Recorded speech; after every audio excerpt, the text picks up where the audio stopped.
Gente, muito obrigado pela sua presença. Eu queria orar com vocês antes da gente entrar no nosso assunto. Nosso Deus, muito obrigado por essa noite que a gente pode separar para refletir sobre assuntos tão importantes para nós. Nós pedimos que Tu nos guies, que o Senhor nos ajude a compreender a Tua vontade, porque é isso que nos importa. O que o Senhor nos diz, o que o Senhor nos ensina, nos ajuda a compreender. Ajuda os queridos que aqui estão nessa noite e que têm dúvidas sobre esse assunto que o Senhor quer encaminhar, esclarecer e abençoar. Em nome de Jesus. Amém. Alguém já disse que é muito fácil a gente mandar os outros fazer o que a gente não fez. Eu estou aqui para dizer a vocês que sexo antes do casamento é errado, mas a minha vida foi uma desgraça nesse ponto. Eu fui criado num lar evangélico, como eu acredito a maioria de vocês aqui, mas aos 16 anos de idade eu saí da igreja, me desviei mesmo. Meus pais me mandaram para os Estados Unidos num programa de troca de estudante, e lá nos Estados Unidos, sem papai, sem mamãe, sem pastor, sem ninguém, completamente solto. Então foi quando eu fumei maconha pela primeira vez, me embriaguei pela primeira vez e fui para sexo pela primeira vez. Quando eu voltei para o Brasil, eu voltei uma pessoa bem diferente daqui tinha saído. Apesar de que era só uma questão de oportunidade, porque lá dentro eu já tinha me desligado do cristianismo aos 15 anos, tinha me desligado emocionalmente. Faltava só uma oportunidade para cair fora mesmo. E aí eu fui para o mundão mesmo. Meus pais de uma classe média alta. Meu pai me deu um carro quando eu voltei dos Estados Unidos. E eu fui muito para boate, balada, casas de prostituição, fazia viagem, fazia muito racha, né? Apostando corrida, fiz muito depois, fui para motocicleta, me apaixonei por motocicleta até o dia de hoje. E fiz muita coisa que eu não tenho tempo nem desejo de contar aqui para vocês. Mas um dia minha vida mudou, aos 22 anos de idade, completamente destroçado internamente, tendo experimentado de tudo que o mundo pode oferecer. Quando eu digo tudo, eu estou dizendo tudo que o mundo pode oferecer, e não encontrando paz. Finalmente minha mãe me ajuda num momento de crise, e então eu oro a Deus e entrego minha vida a Deus aos 22 anos de idade, lá em Recife, e minha vida mudou daquele dia até o dia de hoje. Então quando estou aqui diante de vocês hoje para dizer que sexo antes do casamento não é uma coisa boa, num certo sentido eu não tenho tanta moral assim, porque eu estou pedindo para vocês fazer uma coisa que eu não fiz. Mas por outro eu tenho, porque eu vim de lá, eu passei por lá, eu posso dizer para você isso aí, com alguns argumentos que eu quero trazer para vocês essa noite. O que eu quero fazer hoje à noite não é bem uma exposição bíblica, mas tentar responder a 9 ou 10 questões que geralmente as pessoas levantam sobre esse assunto de sexo antes do casamento, geralmente em defesa. Hoje é uma coisa muito normal, as pessoas começam a namorar e já 12, 13 anos de idade começam a se relacionar sexualmente com um namorado, depois com outro, tem o ficar também, e outras variações dessa prática hoje tão comum. E naturalmente que isso vai chegando na juventude e na adolescência da igreja. Jovens que foram criados na igreja com padrões cristãos, eles são bombardeados com isso. E a pressão de grupo na escola, o bullying, isso também contribui para que ele se sinta desejoso de pertencer, de não ser discriminado ou não parecer assim o santarrão, o purinho, o quadrado, né? O alienado. Então a pressão é muito grande, mas muito grande mesmo. Um dia desse eu estava conversando com um jovem daqui, que ele me disse que quando começou a namorar, ele foi criado na igreja e quando começou a namorar com uma menina descrente. A menina, com 2 semanas, largou ele e disse: eu não quero namorar com você não, eu vou procurar um homem de verdade, porque faz 2 semanas nós estamos namorando, você não quis pegar em nada, não é? Você está me respeitando, eu quero um homem de verdade. E ela achou um homem de verdade que deixou ela grávida de um filho e foi embora, não é? Então você pode também achar um homem de verdade. Agora, a grande pressão é que a gente é criado a gente ouve na igreja a respeito dessas coisas, mas a conversa é outra na universidade, a conversa é outra no trabalho, a conversa é outra na escola, né? Então, é preciso a gente sempre voltar a esse assunto. E aí, não são poucos os jovens que começam a ter dúvidas realmente sobre essa questão do sexo antes do casamento. E eu reuni aqui 9 ou 10 questionamentos mais comuns que eu tenho escutado durante já alguns anos. E eu vou tentar responder aqui, e nós vamos fazer o seguinte: quando eu terminar, eu vou dar tempo e oportunidade para vocês fazerem perguntas. Pode ser que eu acrescente 11 agora aqui na minha lista, né? Que eu tenho 10 e de repente se apareça com a 11ª. Então fica à vontade. Eu sei que esse é o tipo de pergunta que é meio chato de fazer. Do tipo assim, você está com seu namorado de lado e levanta a mão e diz assim, a gente pode beijar na boca? Aí todo mundo vai olhar para o seu namorado, né? Naturalmente. Então você vai fazer assim, para as perguntas não parecerem, entende? Que as pessoas não identifiquem a pergunta com você. Você vai dizer assim, pastor, hipoteticamente falando, imagine um casal, né? Aí todo mundo sabe que não é você, tá bom? Não é você. Então, estamos combinados? Então eu vou responder tentar responder esses 10 questionamentos e no final nós vamos dar oportunidade para vocês então fazerem perguntas. A primeira que eu tenho, o primeiro questionamento, o argumento que eu tenho ouvido é que não há nada na Bíblia que proíba o sexo antes do casamento. Esse argumento vai mais ou menos assim: não tem nenhuma passagem da Bíblia dizendo não farás sexo antes do casamento. Isso é verdade, a gente tem que admitir isso. Mas a Bíblia ensina muita coisa sem ser através de um mandamento proibitivo. Ela ensina muita coisa através de mandamentos positivos. Nós temos dezenas de passagens que expressam essa verdade de que não se deve fazer sexo antes do casamento de outra maneira. E eu relacionei aqui algumas. Por exemplo, aquelas que tem várias passagens na Bíblia que pressupõem que o casamento é o procedimento padrão, legal e estabelecido por Deus para pessoas que desejam viver juntas. Mateus, vamos ver algumas delas aí, você pode conferir na sua Bíblia. Mateus 9:15, por exemplo. Mateus 9:15. Respondeu Jesus, podem acaso estar tristes os convidados para o casamento, enquanto o noivo está com eles? Dias virão, contudo, em que lhes será tirado o noivo, nesses dias onde jejuar. Jesus foi para casamentos, esteve em casamentos, seu primeiro milagre foi num casamento, e aqui ele usa essa parábola do casamento, perguntando se os convidados para o casamento podem ficar tristes se o noivo está lá presente. Então Jesus está pressupondo a cerimônia do casamento como sendo alguma coisa normal, né? O evento do casamento como sendo alguma coisa normal. Lucas 24:38, a mesma coisa, ele vai usar a figura do casamento como ilustração, mesma coisa em Lucas 12:36, Lucas 14:8, em João 2, de 1 a 2, Jesus, temos o relato de que ele vai para uma festa de casamento, onde ele faz o primeiro milagre.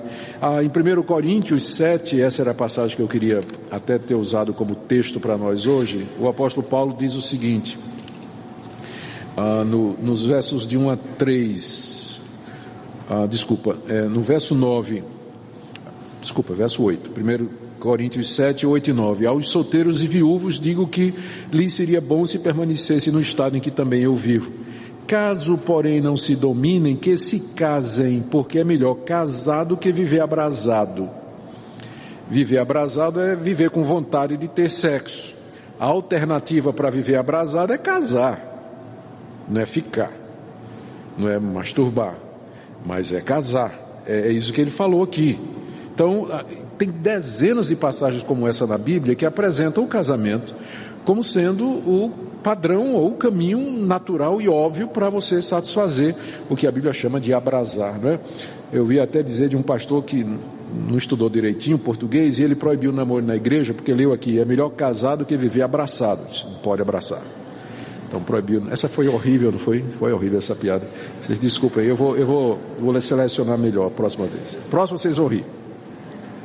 Então, tem essas passagens que pressupõem que o casamento é o padrão. Tem outras que abençoam o casamento. Lá em Hebreus 13:8 está escrito assim, bem dito por todos e recebido por todos seja o casamento e o leito sem mácula, né? Seja recebido por todos, seja bem visto, todo mundo tem uma boa opinião deles. Tem passagens, aqui já estou na terceira categoria de passagens, que falam de divórcio, como sendo o término oficial do casamento, como alguma coisa que Deus aborrece e que é permitido em algumas situações. Só pode haver divórcio se houver casamento. Se para acabar o casamento, de acordo com a Bíblia, é preciso um papel oficial chamado divórcio, pressupõe que esse papel está anulando o outro, né? Que essa carta de divórcio que você está dando, ela está anulando alguma coisa antes, né? Um contrato antes, alguma coisa que foi acordada entre as partes oficialmente, a ponto de que é preciso um outro documento legal para poder anular o primeiro. E tem também passagens que proíbem adultério. Isso aqui eu não vou nem dizer, né? Todo mundo sabe, basta entrar no mandamento, não adulterarás. O que é adultério? Adultério é ter relações sexuais fora do casamento. Se o casamento não é uma coisa que Deus ordenou e nem é o padrão de Deus, não faz sentido falar em adultério, né? Não faz sentido falar em fornicação, que é outro tipo de pecado sexual que a Bíblia menciona. Não faz sentido falar de prostituição. Para que essas coisas sejam consideradas erradas, precisa ter uma que é certa. É isso que eu estou dizendo. Então, embora não tenha um mandamento dizendo assim, não farás sexo do casamento, tem dezenas de passagens que vão noutra direção, que nos dizem que o sexo parece ter sido estabelecido por Deus, ou que o casamento parece ter sido estabelecido por Deus como aquele ambiente onde o sexo ou a sexualidade pode ser expressa da maneira correta. Então, essa é a resposta que eu dou para as pessoas que dizem assim, não há nada na Bíblia que proíba o sexo antes do casamento. Não há assim, né, dizendo que não tem. Mas todas essas passagens apontam para o que é correto, para que o sexo seja desfrutado dentro do casamento. Outro questionamento que eu tenho ouvido muito é que casamento é uma conveniência humana. É uma instituição humana que muda de cultura para cultura. Então não é uma coisa que Deus estabeleceu. Lá no jardim teve casamento. Deus criou o homem e a mulher e juntou os dois. É verdade, há um aspecto no casamento, não é, que é social, que é cultural e é pessoal. Mas nós não podemos esquecer que foi Deus que criou um homem e uma mulher. Deus os juntou no jardim, disse que seria uma só carne, deu a responsabilidade de constituir família, quando disse multiplicai, e de dominar o mundo. Algumas pessoas dizem, ali não era casamento. É claro que não era no sentido de hoje, porque só tinha Adão e Eva, não tinha um juiz de paz, né? Não tinha, né? Não tinha mais ninguém, tinha só o primeiro casal. Então, muitas coisas no começo, elas foram feitas de maneira provisória e incipiente. E à medida que a raça humana se multiplica e cresce, Deus vai então colocando os limites. É claro que depois de Adão e Eva, os primeiros casamentos foram entre irmãos, não há dúvida disso. Mas logo mais adiante, a Escritura já proíbe o casamento consanguíneo. Então, no início das coisas, nós não podemos tomar as coisas no seu início como sendo um modelo para a sociedade já desenvolvida, a humanidade multiplicada e expandida sobre a terra. Nós temos que tomar o que Deus nos diz depois que a humanidade se estabeleceu como nós temos hoje, não é? Mas lá no jardim há essa união e essa responsabilidade de constituição de família dada por Deus.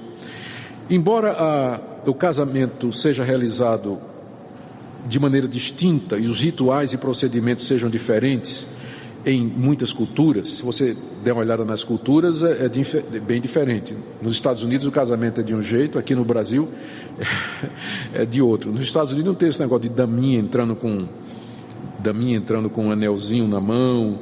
É bem diferente o casamento nos Estados Unidos da nossa cultura aqui, não é? Se você for comparar na África, onde eu morei com a Minca durante algum tempo, lá também a cerimônia de casamento é outra também, é uma outra realidade. Na Europa também há nuances diferentes da cerimônia do casamento, mas todas elas têm em comum algumas coisas. Que ela é feita, que ela consiste num reconhecimento legal da união por quem de direito, seja o rabi, seja o juiz, seja o pastor, seja o patriarca, seja o chefe do clã, quem tem a autoridade civil, eclesiástica, religiosa, precisa do reconhecimento de quem quer que seja. Tem que ser algum contrato que traga implicação para a criação e tutela dos filhos. Essa é uma preocupação para toda a sociedade. O pessoal pergunta, mas para que um contrato de casamento entre duas pessoas? Porque vocês vão ter filhos. E esses filhos vão ter direitos. E se vocês se separarem, vai ficar mais difícil ainda se não tiver um contrato, se não tiver responsabilidades assumidas. Porque vai ter herança, porque tem dinheiro envolvido. Vocês vão comprar propriedade. Então, por tudo isso, todas as sociedades veem o casamento como sendo alguma coisa que tem que ser, como a gente diz aqui, de papel passado, um acordo firmado e reconhecido pela autoridade pública. Porque não é só a questão do relacionamento marido e mulher. Tem filho, tem herança, tem propriedade, tem nome de família, tem uma série de coisas que estão envolvidas nisso aí. Então é muito mais sério, né, casamento, do que só simplesmente morar com alguém. Quando duas pessoas resolvem morar juntas, como se fossem casadas, essa decisão não faz delas pessoas casadas diante de Deus, mas simplesmente pessoas que estão vivendo em imoralidade sexual, mas não são casadas. Uma terceira pergunta que o pessoal faz, uma terceira alegação, é que a legislação de muitos países tem cada vez mais reconhecido as chamadas uniões estáveis. E aqui no Brasil também, a união estável vem sendo reconhecida. Eu não tenho problema com a união estável, se ela representa um contrato legal feito pela autoridade e que dá condições de fazer partilha de bens e direito para os filhos. Está simplesmente mudando o nome de casamento para união estável. Tá? Então, se é isso que a união estável traz e representa, então nós não teremos nenhuma dificuldade com isso, porque no final ela está permitindo isso aí. Pessoas que estão vivendo com reconhecimento público, que assumiram a responsabilidade, que têm um documento, têm um acordo legal com relação à partilha de bens e a situação dos filhos, questão de herança, de propriedade, então é isso que vai fazer o casamento. Aliás, é bom lembrar que a igreja não casa. Quem casa é o Estado. Você tem que lembrar disso, né? Quem casa é o Estado. No Antigo Testamento, o Estado e a igreja era uma coisa só. Abraão era o juiz de paz e ao mesmo tempo o pastor de todo o clã. Ele podia fazer casamentos, que era religioso com efeito civil. Mas no Estado laico como o nosso e da grande maioria da sociedade moderna, a igreja em si não casa, o pastor não casa. Ele pede a bênção de Deus sobre o casamento. Se ele quer fazer um casamento, tem que ir no cartório, assinar um documento em que ele age com poderes de juiz para isso. É o chamado casamento religioso com efeito civil. Quando termina o casamento, ele assina o documento e os pais ou alguém tem 30 dias para levar o papel para o cartório para ser regulamentado. Senão perde o efeito, e já me aconteceu isso. Eu fiz um casamento, não é como religioso de efeito civil, fui no cartório, peguei a procuração, preenchi tudo direitinho, assinei lá, as testemunhas assinaram e entreguei para o noivo bobão, para ele voltar para o cartório, não é? Passar da lua de mel, voltar para o cartório e entregar lá, porque tinha 30 dias de validade. O que aconteceu? Eu tive que casar de novo, né? O bobão esqueceu de levar, ficou tão animado com a lua de mel, né? Que esqueceu, ninguém se lembrou, passou os 30 dias e não estavam casados. Então lá vai o pastor ter que fazer de novo. Dessa vez resolveram fazer sigilosamente no lugar mais reservado, né? Para ninguém estar sabendo o que é que aconteceu. Então hoje, quando eu faço casamento desse tipo, eu entrego o papel para a pessoa mais interessada, a sogra. Estou para ela, né? E a pessoa mais interessada para Ela não vai esquecer, né? Ela quer a filha casada, né? Então ela não vai esquecer, ela vai no cartório no dia seguinte de manhã. Quando abrir lá o cartório, ela está lá. Bom, então, isso para dizer que a igreja em si, ela não faz o casamento no estado laico. Ela pede a bênção de Deus. Se você for no cartório e se casar lá, você já é casado, não precisa o culto na igreja. Tem alguns que dizem que querem ter a cerimônia na igreja, esperar ter a cerimônia na igreja. Amém. Isso aí é uma decisão de vocês, mas saibam que quando vocês vêm para cá, vocês já estão casados. O que o pastor vai fazer é pedir a bênção de Deus sobre a vida de vocês, que Deus abençoe a união e coisas dessa natureza. Lembrem que o casamento é mais antigo do que religião. É mais antigo do que religião. A gente só pode falar em religião depois de Gênesis 3, que religião é exatamente todo aquele processo pelo qual o homem volta para Deus. O homem se separou de Deus em Gênesis 3 e o casamento foi instituído em Gênesis 1 e 2. Então é a instituição mais antiga da humanidade, é o casamento. Antecede inclusive a religião. Então por isso a gente tem que saber que casamento não é só para quem é religioso, para quem é cristão, para quem crê em Deus, mas é uma ordenança divina para a humanidade toda. As pessoas às vezes chegam assim dizendo, pastor, mas tem aquela passagem assim, o que Deus uniu, o homem não separe. Eu acho que meu casamento não foi Deus que uniu, por isso eu vou me separar. Mas não é isso que aquela passagem está dizendo. Ela está dizendo que quem casa está entrando numa união que Deus aprovou. Todo mundo, pode ter sido precipitação, pode ter sido a escolha errada que você fez, mas na hora que casou você entrou numa instituição aprovada por Deus. E aí tem que viver as consequências disso aí, aprender a amar. Já encontrei gente assim que diz, pastor, não aguento nem ver o chinelo do meu marido, de tanta raiva que eu tenho dele. Mas você pode aprender a amar seu marido. Amor é uma coisa que você aprende. Paixão você tem ou não, mas amor é uma coisa que você aprende. Você pode aprender a amar o seu marido. Não é interessante que não tem nenhuma passagem da Bíblia, amarás o teu namorado? E às vezes os namorados ficam assim, exigindo, né? Fidelidade, amor. Você tem que me amar, está escrito aqui, ó. Né? A mulher tem que amar o marido tem que amar a mulher. Mas espera aí, quem é que tem que amar quem? Né? Maridos, amai a vossa esposa. Né? Então o amor, ele é pressuposto para o casamento. Não é o amor que faz o casamento, é o casamento que faz o amor. Então não existe essa de dizer assim, pastor, eu vou acabar meu casamento porque o amor acabou. Essa é a desculpa mais furada do mundo, porque o amor verdadeiro, ele só pode existir dentro do casamento. O que pode haver antes é uma atração, é uma paixão, um início de amor, mas oficialmente amor mesmo é quando você cumpre os seus votos. Amar é você ser fiel à pessoa que você escolheu e a quem você dedicou sua vida. É isso que é amor de verdade. Antes disso, entre namorados é uma boa intenção, é uma atração. É bom que tenha, né? Você não vai casar com quem você não tem química, né? Mas amor mesmo, ele se desenvolve dentro do casamento. Tanto é que Paulo diz lá em Tito que as mulheres mais velhas ensinem as mais novas a quê? A amar os maridos. As mulheres mais velhas ensinem as mais novas a amar os maridos. Porque para amar marido precisa ser ensinada, viu? Para amar o marido você precisa aprender mesmo, porque não é uma coisa que vem naturalmente, não. É uma coisa que vocês têm que aprender. Minha mulher não teve problema com isso, tá certo? Ela...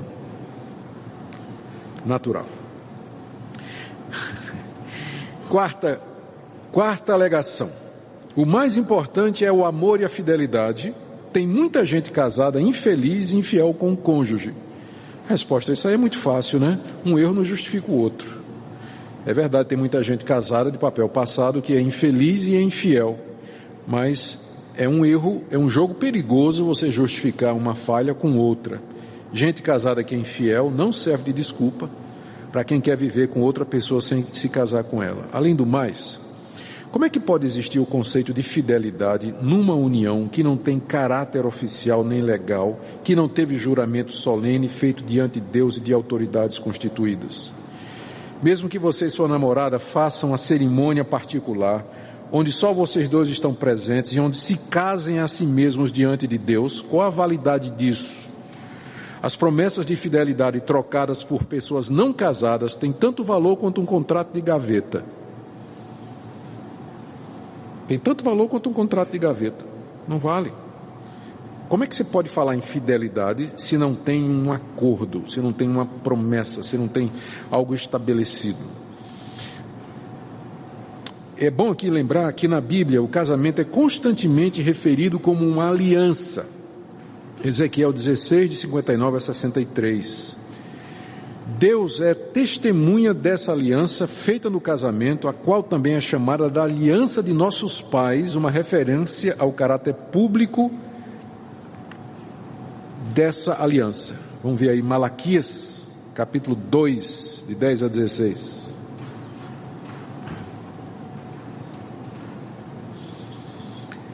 Vamos começar do 14.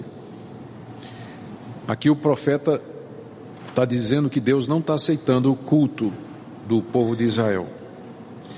E o povo pergunta, por quê? Verso 14. Perguntais, por quê? Porque Deus não aceita o nosso culto. Aí o profeta responde, porque o Senhor foi testemunha da aliança entre ti e a mulher da tua mocidade, com a qual tu foste desleal, sendo ela tua companheira e a mulher da tua aliança.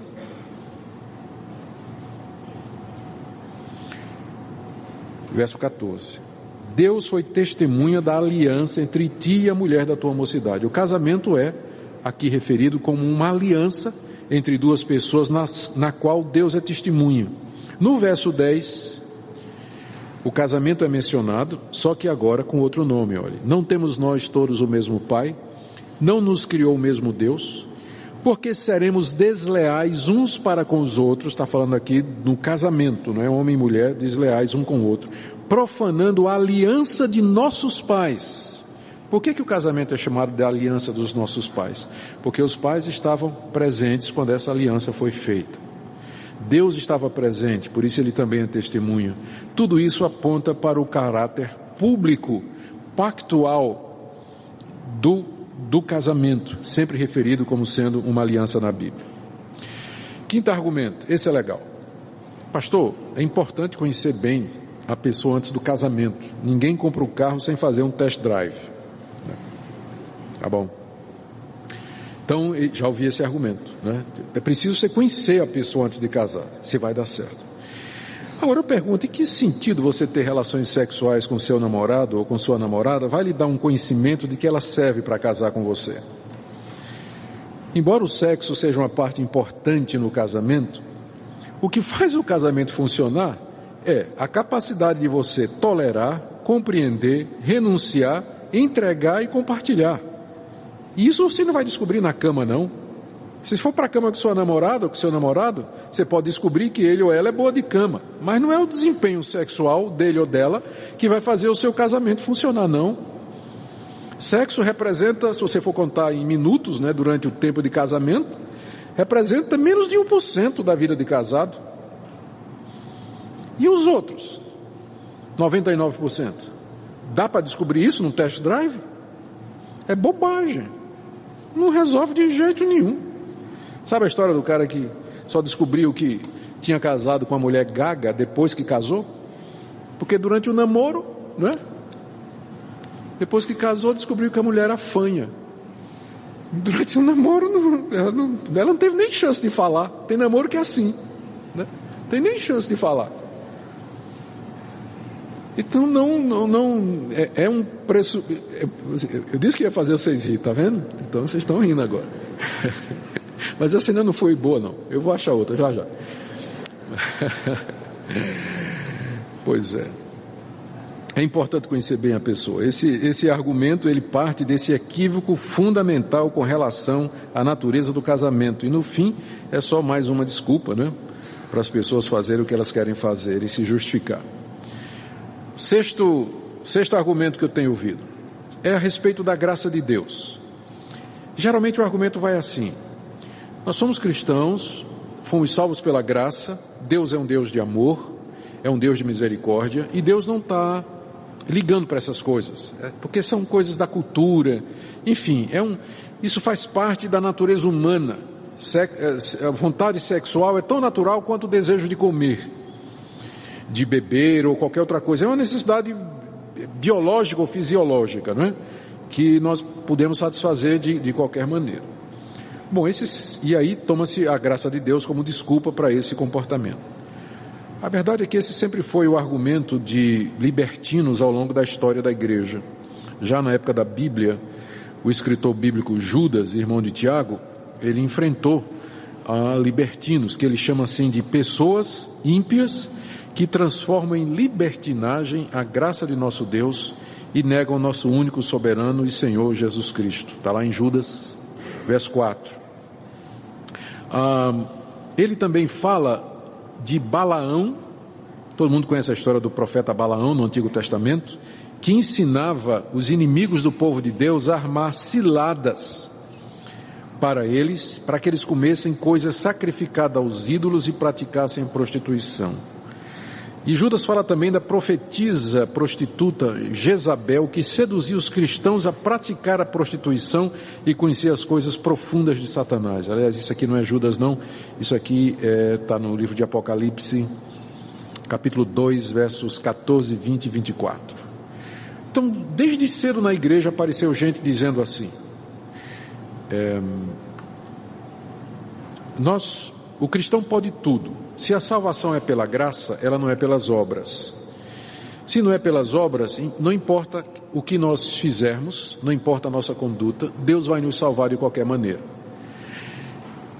Já tiraram do ar, mas tinha um site no Orkut, no antigo Orkut, eu acho que ele migrou depois para o Face, eu não sei se existe agora, mas tinha o nome Igreja Presbiteriana do Brasil, mas não era um site oficial da Igreja Presbiteriana do Brasil, mas era foram pastores da Igreja Presbiteriana do Brasil, que eram libertinos, que fizeram esse perfil, Igreja Presbiteriana do Brasil, e lá eles defendiam abertamente o sexo antes do casamento, as práticas homossexuais, o crente viver em balada, viver em boate, e o argumento sempre era esse: Deus é amor, Deus é gracioso, a cultura é uma coisa boa, é uma coisa que Deus criou para a nossa alegria, nós podemos participar disso, se a gente for fiel, se a gente tiver amor uns aos outros, então nada disso vai de fato importar para a nossa salvação.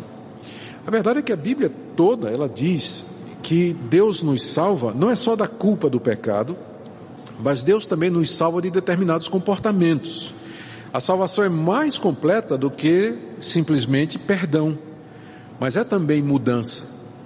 E onde não há mudança, você não pode falar de perdão, que houve perdão, porque essas coisas andam todas juntas. A graça de Deus é o poder pelo qual Ele muda a minha vida, e não uma desculpa para que eu continue a viver como eu vivia antes, mas representa uma mudança radical. A graça de Deus não é uma graça barata, ela custou um alto preço, o seu Filho Jesus Cristo, e eu não creio que Jesus Cristo morreu por você para que você viva do jeito que você quiser. Esse aqui, esse é magistral, quem inventou isso aqui. Ele diz assim: o casamento de Isaac e Rebeca foi simplesmente terem tido relações na tenda sem nenhuma formalidade. E aqui eles citam aquela famosa passagem de Gênesis 24, 67.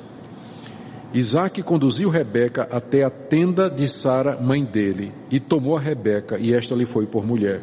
Ele a amou, e assim foi Isaac consolado depois da morte de sua mãe. Todo mundo conhece a história de Isaac e de Rebeca, né? Abraão estava velho e mandou o empregado buscar uma noiva para o seu filho Isaac. E o servo foi e trouxe Rebeca. E aí eles estavam voltando e Isaac estava passeando no campo. E aí ele olha e vê aquela caravana chegando. E aí o servo chega e diz: essa aqui é Rebeca. E aí então Isaac toma Rebeca, leva para a tenda de Sara e tem relações com ela, e ela se torna sua mulher. E aí o argumento é o seguinte: não teve casamento, não teve cerimônia, não teve nada. O que casou os dois foi que eles tiveram relações sexuais na tenda, e aí se tornaram marido e mulher. Precisa mais do que isso? Eu acho que quem pegou essa desculpa nunca leu o Gênesis 24 todo, né? Porque olha a história, vou dizer a história direitinho. Abraão chama o servo e diz para ele: vai procurar uma mulher para o meu filho. O que é que se chama isso? Procuração. Abraão era o líder, patriarca, e ele concede autorização para que o seu servo vá procurar uma esposa. Até hoje a gente se casa por procuração. Meu irmão se casou por procuração. Ele estava no Japão fazendo mestrado em engenharia de pesca e a noiva dele estava aqui. Então ele passou a procuração para um primo nosso que casou, né, no cartório com ela e ficaram legitimamente casados. Quando ele voltou do Japão, então eles tiveram a lua de mel. Então esse sistema de procuração ele é muito antigo. O que Abraão fez foi dar ao seu servo Eliezer uma procuração. Esse servo vai, chega lá na Mesopotâmia e na terra da família de Abraão. Todo mundo conhece o episódio em que ele encontra Rebeca. Rebeca estava lá, diz lá o texto que Rebeca era pastora de ovelhas, e naturalmente essa é a base hoje para ter pastora, né? É a base, né? Está dizendo lá que Rebeca era pastora de ovelha, então essa é a base para você ter pastora. Esse argumento eu ouço direto, né? Ouço direto esse argumento. Bom, mas pastor ou não, já estava Rebeca, né, ali dando água ao seu rebanho, e aí então o servo chega, aí pergunta quem ela é, descobre que ela é do parentesco, e aí na hora o que é que o servo dá para ela? Tira presentes, tira pendentes para a orelha, para o nariz, que é assim que usava, que nada mais é do que o quê? O que é que a gente faz quando quer o compromisso? Não é? Ele, como procurador, ele diz: olha, já estou te dando esses presentes aqui, que são um sinal da intenção do servo do meu Senhor. Próximo passo, quero conhecer tua família. Chega na família, conhece Labão e diz: olha, eu vim aqui para buscar essa moça para casar com o filho do meu patrão. Não é? Aí o patriarca, que é Labão, pergunta para ela: você quer ir? Lembra alguma coisa? Aceita esse homem como legítimo marido? Não é? Lembra alguma coisa? Ela diz: eu quero sim, eu aceito. Ele diz: então vai com a bênção. E Labão abençoa. O que aconteceu ali? Que é mais formal do que isso? Público, com sinais, os pendentes, com a permissão da moça em público, com a bênção da família. Ou seja, quando o servo traz Rebeca e ela encontra com Isaac, quem ela encontrou ali e com quem ela foi para a cama foi com seu legítimo esposo. Seu legítimo esposo, está tudo ali, todos os elementos do casamento estão ali. Então não vem com essa, né? Lê texto fora de pretexto texto fora de contexto é pretexto. Na hora que você tira do contexto, ele vira um pretexto. Então não resolve. Estou chegando no fim, gente. 8ª desculpa. Essa daqui eu acho que eu já vi com vocês. A gente que diz que a Bíblia não ensina a necessidade do casamento formal. Eu peguei só 32 passagens aqui. Eu vou ler algumas. Não. Deuteronômio 7, Gênesis, Daniel, Mateus, João, 1 Coríntios 7, 27. Estás livre de mulher, não procures casamento.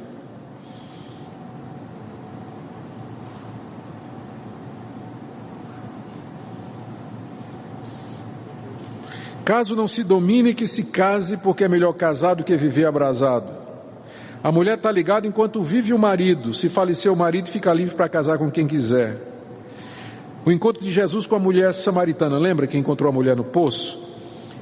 A mulher respondeu a Jesus: eu não tenho marido. Porque Jesus disse: vai chamar o teu marido. Ela disse: eu não tenho marido. Aí Jesus diz: você disse bem, não tem marido, porque 5 maridos já tiveste, e o que tens agora não é teu marido. Opa, peraí. Ela teve 5 maridos, mas o que ela tinha agora não era marido. Qual era a diferença entre esses 6? Por que 5 tinha sido marido e esse não era? Resposta: porque ela tinha casado com os 5 e esse era um amante. Não era casado não era casada com ele. E aí não vou ler as passagens todas, mas está cheio de passagens na Escritura falando a respeito do casamento. Vou para a última agora. A última diz mais ou menos assim. A abstinência sexual defendida pelos cristãos provoca nos jovens evangélicos traumas e neuroses. Ou seja, passar a adolescência e a mocidade sem ter relações sexuais faz com que os evangélicos fiquem traumatizados, perturbados mental e espiritualmente, reprimidos e recalcados. Já ouviram esse argumento? Sim. Evangélico, quer dizer, o cara passa a adolescência e a mocidade, não tem relação sexual, o cara fica doido.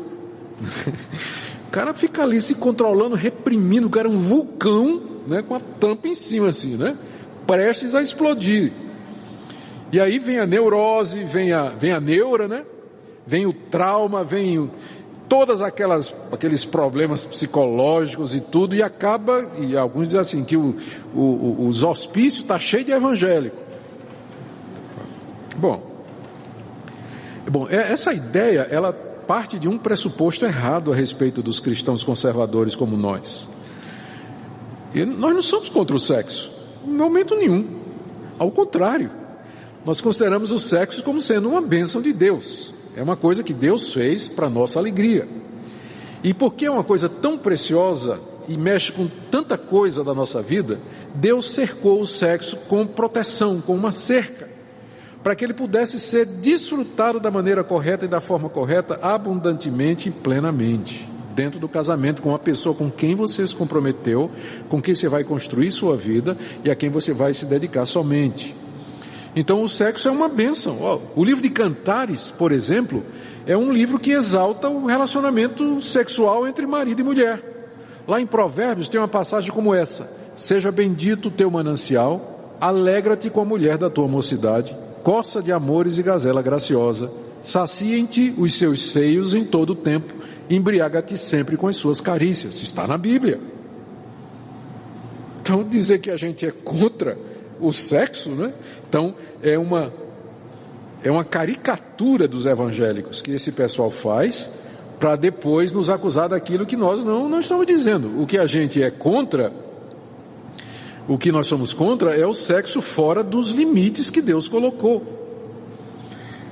Nós também não acreditamos que o sexo é só para procriação, porque de vez em quando tem gente que chega assim: os evangélicos só acreditam em sexo para procriação.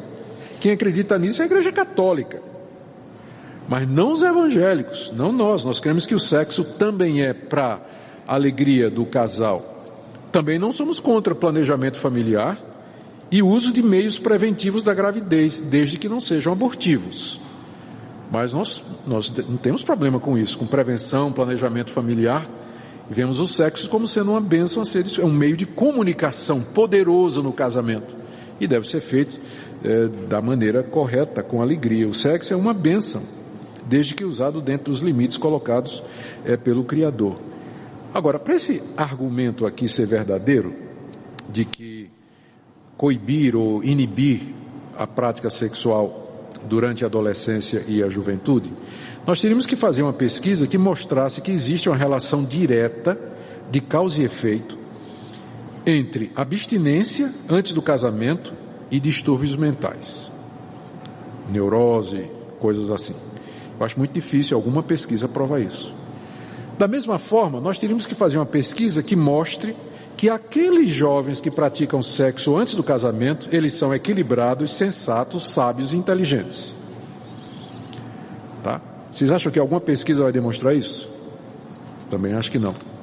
Pode até ser que prove o contrário. Pode ser que a pesquisa prove que os tarados, estupradores e maníacos sexuais são aqueles que começaram cedo a ter relação sexual,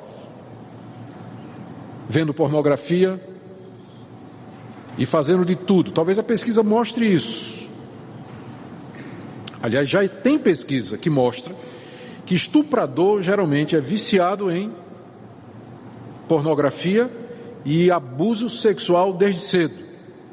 Aqui, pesquisa por pesquisa, eu quero mencionar a pesquisa da doutora Ann Meyer, da Universidade de Minnesota, nos Estados Unidos. Para quem quiser depois, eu posso passar os dados bibliográficos corretamente.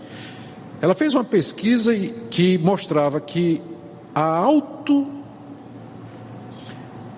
que a autoestima baixa e a depressão em garotas que haviam iniciado as relações sexuais entre 15 e 17 anos, sem relacionamento afetivo ou romântico. Isso estava ligado, as duas coisas estavam ligadas. O que é que ela fez? Ela fez uma pesquisa sobre depressão e baixa autoestima. Ela descobriu que a faixa etária mais afetada era de meninas que começaram a ter relações sexuais dos 15 aos 17 anos sem relacionamento afetivo ou romântico. É o ficar. Sexo por uma noite, com muitos parceiros. E nessa pesquisa da Anne Meyer, ela documentou isso aí, que o grupo de risco de depressão e baixa estima era exatamente o grupo de meninas que começaram a ter relações aos 15 anos de idade sem relacionamento afetivo ou romântico. Agora, eu não estou mentindo, não vou mentir para vocês. Se você toma a decisão de se preservar até o casamento, vai ter briga. Você vai ter briga. Se você toma a decisão, especialmente os homens, especialmente não, homem e mulher, rapaz e moço, eu vou ficar virgem até o casamento. A palavra virgem parece até, quase que peço licença para usar a palavra virgem hoje, né? Ninguém se ofenda, por favor. Então, se você disser assim, eu quero ficar virgem até o meu casamento, homem ou mulher, se prepare porque a briga vai ser grande, não é? Você vai ter que lutar contra a tentação, porque ficar virgem não é só não ter relações sexuais, né? A virgindade mental também é muito importante. Então essa luta que você vai ter contra a natureza carnal, isso aqui eu posso lhe garantir, vai ter luta, mas essa luta ela não vai provocar trauma, neurose, recalque ou distúrbio em você. Ao contrário, ela vai ensinar você a ser paciente, perseverante, amar a pureza, apreciar a virtude e saber o que é que significa tomar a cruz e seguir Jesus. Então essa sua decisão vai lhe ensinar isso aí, mas você ficar traumatizado, lhe garanto que você não vai ficar. Os que não querem tomar o caminho da cruz, eles entram pela porta larga e vivem para satisfazer seus desejos e instintos. Estas são as desculpas mais comuns que eu tenho ouvido e que eu tentei trazer aqui para vocês. Falando agora positivamente, eu quero dizer algumas coisas para encerrar e dar oportunidade para perguntas. Primeira, embora Deus tenha estabelecido o casamento como sendo o padrão normal dele para a raça humana, você não é obrigado a casar. Casamento não é para todos. Casamento é quase que um dom. Paulo fala do casamento como um dom em 1 Coríntios 7. E Jesus uma vez disse assim, isso não é dado a todos. Não é dado a todos. Eu tenho para mim que tem gente que teria sido mais feliz se tivesse ficado solteira. Tem gente que não tem queda para casamento. Gente, casamento você vai dividir escova de dente, o cara ronca. Isso, só estou dizendo uma coisa que ele faz, ronca, né? Tem outras.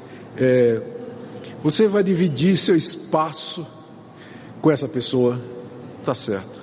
Você não vai ter mais liberdade para você fazer o que fazia antes. Amigos vão ser restritos agora, você não vai. Então, não é todo mundo que está pronto para casar. Vocês vão ter que discutir tudo, chegar em acordo. Tem gente que não é boa para chegar em acordo, ou é do jeito que ela quer ou não é. Então, para casar, você tem que saber chegar num acordo, você tem que saber ceder, tem que saber compreender, tem que aprender a engolir sapo, mosca, crocodilo, o que for. Tem que aprender a engolir isso, que nem sempre vai ser do jeito que você quer. Não vai. Então, tem gente que vai ser mais feliz se ficar solteiro. E eu quero aqui, estou agora falando para os jovens, quero pedir perdão a vocês. Toda vez que a igreja brincou com vocês, ou tirou onda dizendo assim, já 18 anos, né? Tem namorado, né? Aí quando você faz 25 anos, diz assim, vai ficar para titia. Quando faz 30 anos e não casa, deu o último tiro na macaca. Né?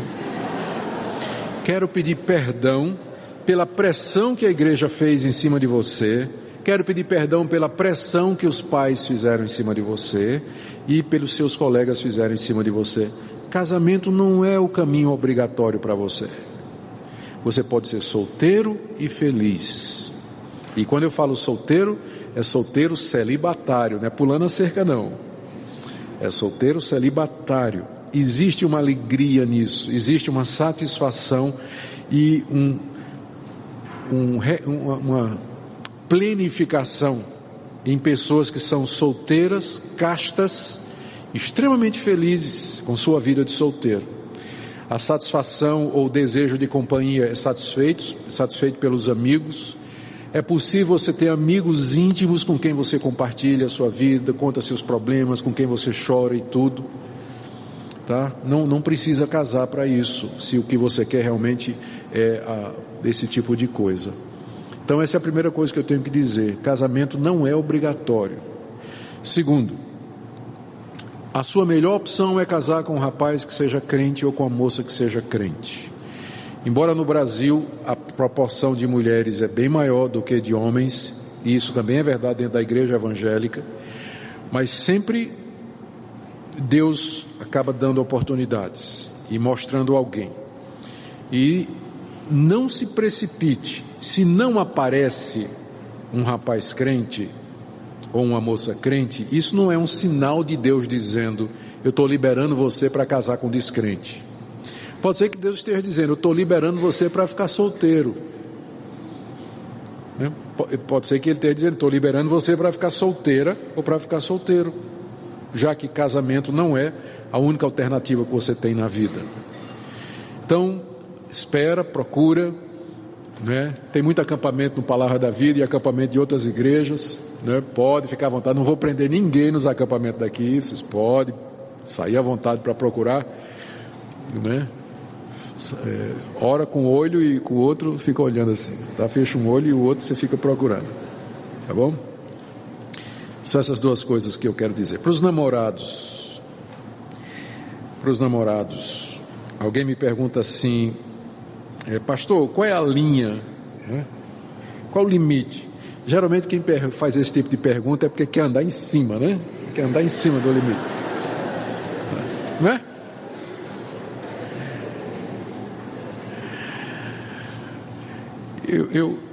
Eu acho que o limite é aquele ponto em que você começa a estimular ou sentir desejos que não podem ser legitimamente satisfeitos a não ser dentro do casamento. Não sou do tipo que vai dizer assim: não pode nenhum contato físico, mas o problema do contato físico é que ele, dependendo da intensidade, ele vai provocar desejos que você não vai poder satisfazer. E aí a tentação vem, e ela não é fraca não, ela vem para valer mesmo.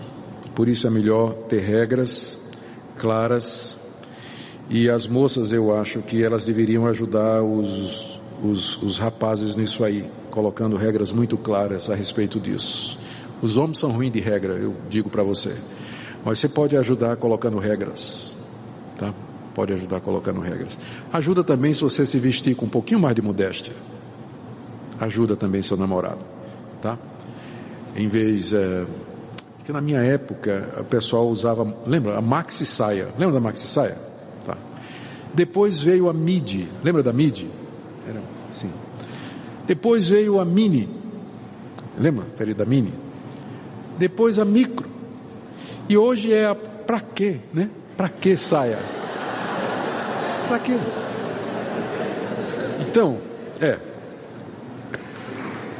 Então, moças, os rapazes se inflamam pelos olhos, tá? Estou revelando o segredo aqui, é pelos olhos.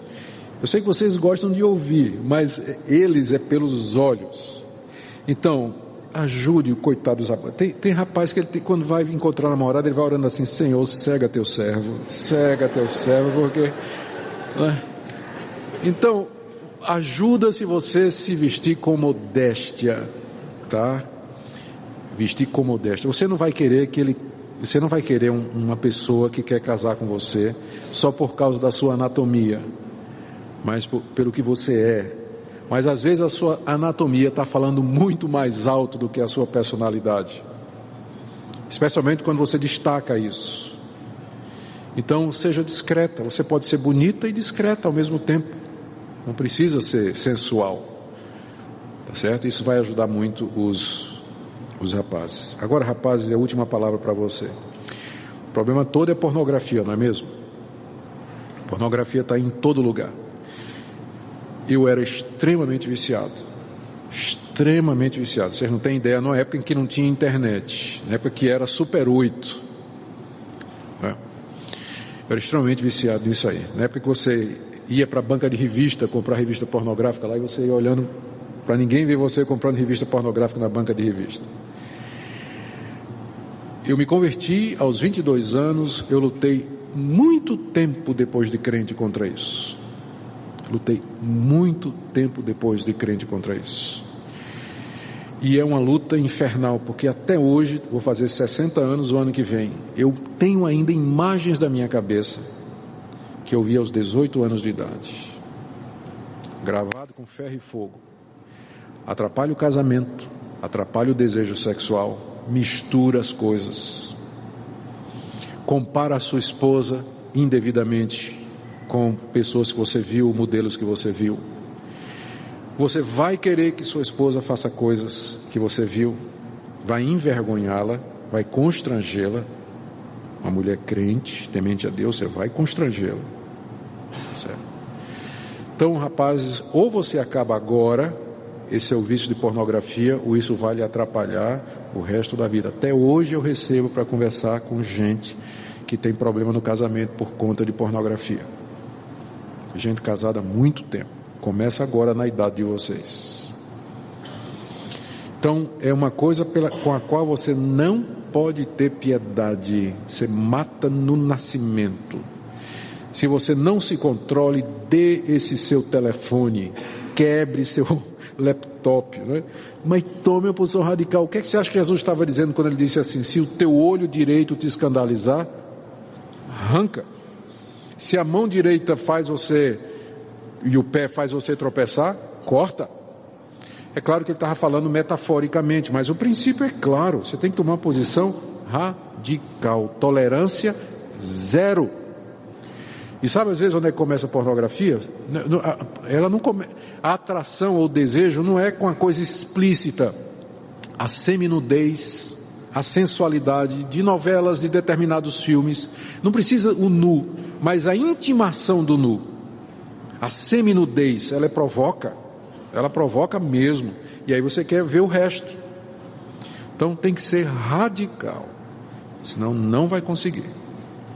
Nós estamos aqui para ajudar, os pastores da igreja, estamos para ajudar. Não tenha vergonha de vir conversar conosco, nós já passamos por isso, já sofremos por isso, nós vamos saber entender você. Se você está precisando de ajuda, teremos todo prazer em ajudar, mas o importante é que isso se resolva. Amém? Nós vamos orar e depois vamos passar para o período de perguntas. Nosso Deus, muito obrigado pelo sexo, muito obrigado que o Senhor nos abençoou com essa comunicação física tão profunda, rica, prazerosa. Nós pedimos que o Senhor nos ajude a esperar o momento do Senhor, a pessoa certa. Ajuda esses jovens que desejam casar, orienta-os no seu namoro, no seu relacionamento. E também, ó Deus, reconstrói aquelas vidas que já estão quebradas, porque o Senhor é poderoso para fazer isso, em nome de Jesus. Amém.